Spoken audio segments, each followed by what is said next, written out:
આમ તો Donald Trump આખી દુનિયામાં જઈ જઈને પોતાના દેશની વાહવાહી કરતા હોય છે, પરંતુ જે સત્ય છે એ કંઈક અલગ જ છે. જે વાતો તેઓ કરતા હોય છે એનાથી વિપરીત જ અત્યારે અમેરિકાની સ્થિતિ બની ગઈ છે. 9 લાખ કર્મચારીઓને અત્યારે ઘરે બેસવું પડે એવી પરિસ્થિતિ આવીને ઊભી રહી ગઈ છે, જેમાંથી ઘણા બધા લોકો તો ભારતના પણ છે. ત્યારે હવે આગળના સમયમાં જો ડોનાલ્ડ ટ્રમ્પ કોઈ મોટો નિર્ણય નહીં લે, ચોક્કસથી આ 9 લાખ લોકોને ક્યાં સુધી ઘરે બેસી રહેવું પડશે એ કોઈને નથી ખબર. પણ આ બધું જ અચાનક શું કામ થઈ રહ્યું છે? શા માટે અમેરિકામાં શટડાઉન જેવો શબ્દનો ઉપયોગ કરવામાં આવી રહ્યો છે? શા માટે દઈને મોટા ભાગના અમેરિકન્સ અત્યારે ચિંતામાં છે? ના માત્ર અમેરિકન્સ, પરંતુ પોતે ડોનાલ્ડ જે ટ્રમ્પ પણ ચિંતામાં મુકાઈ ગયા છે. ત્યારે આખો મામલો શું છે જાણીશું આજના ખાસ વિડીયોમાં.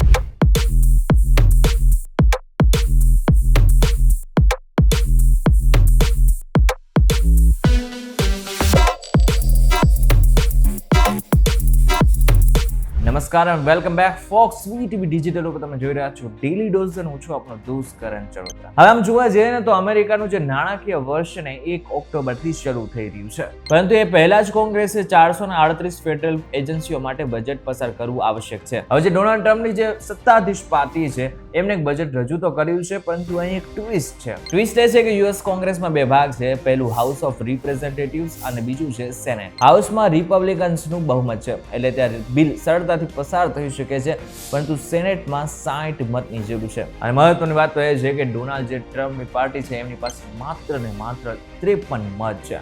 એટલે ગમે એમ કરીને હવે ભાઈ બાપલિયા તો કરવા જ પડશે. ડેમોક્રેટ્સ આ વખતે ઝૂકા તૈયાર નથી. તેઓ જાહેર આરોગ્ય સેવા માટે વધુ ફંડિંગની માંગ કરી રહી છે. જો માંગ નહીં પૂરી થાય તો બિલ પસાર નહીં થાય. હજુ સમયસર આ બિલ પસાર નહીં થાય ને તો લગભગ મોટા ભાગના જેટલા પણ સરકારી કર્મચારીઓ છે એને ઘરે બેસવું પડશે.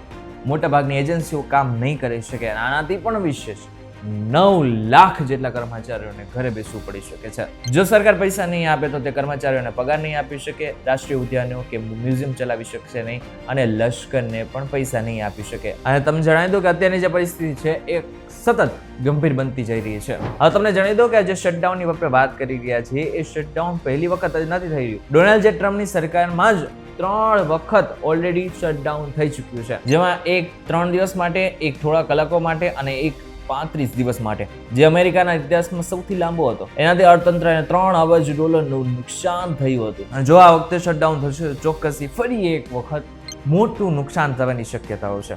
હવે આપણે અહીં સુધી એ સમજી લીધું કે એકચ્યુઅલમાં શટડાઉન શું છે અને કેવી રીતના એ કામ કરે છે, પરંતુ શટડાઉનને કયા એજન્સીઓને કોને અસર થશે એની વાત કરીએ. સૌથી પહેલું આરોગ્ય વિભાગ. ત્યાં 41% કર્મચારીઓને રજા પર ઉતારવાની તૈયારી થઈ રહી છે. આનાથી જાહેર આરોગ્ય, સંદેશા વ્યવહાર, દવાની દેખરેખ અને તબીબી સંશોધનમાં વિક્ષેપ પડી શકે છે. બીજું છે CDC. એમના પણ 64% કર્મચારીઓને રજા પર ઉતારવામાં આવી શકે છે. અને જો CDC છે ને ખૂબ જ મહત્વનું છે.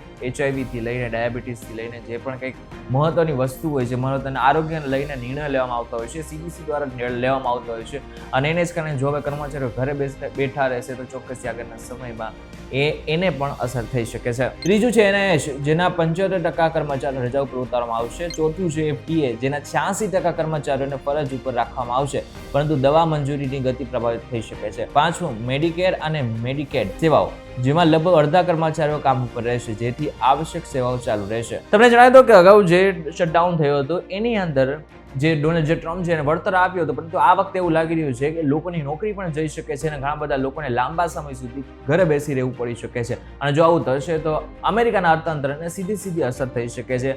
અબજો કરોડ રૂપિયાનું નુકસાન થઈ શકે છે અને આગળના સમયમાં આની અસર ત્યાંની પાર્ટી, સત્તાધીશ પાર્ટીને પણ થઈ શકે છે. ત્યારે આ બાબતને લઈને તમે શું વિચારી રહ્યા છો અમને જરા કમેન્ટ કરીને ચોક્કસથી કહેજો. વિડીયો થકી જો તમને કોઈ ઇન્ફોર્મેશન મળી હોય તો વિડીયો લાઈક અને શેર જરૂરથી કરજો. તથા આ જ ઇન્ફોર્મેટિવ વિડીયોઝ માટે વીટીવી ડિજિટલ સાથે જોડાયેલા રહેજો.